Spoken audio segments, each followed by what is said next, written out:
ছেলে মেয়ে আছেন, তাদের পরিবারে রোজগার করার কোনো ব্যক্তি নেই।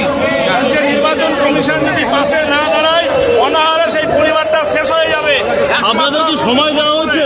সময় দেওয়া হয়েছে, আমরা যাব, আমরা চাইছি। এদিকে অবস্থান কি চলবে তাহলে? আমাদের দাবি না মেনে নেওয়া পর্যন্ত এই অবস্থান বিক্ষোভ চলবে, আমরা আশা করছি। বললাম আমাদের সঙ্গে আমরা অনেকক্ষণ ধরে এখানে আমরা অপেক্ষা করছিলাম। আজকে আমাদেরকে সময় দেওয়া হয়নি, বাধা দেওয়া হয়েছে। আজকে একটা ন্যায্য দাবি নিয়ে এখানে আমরা এসেছি।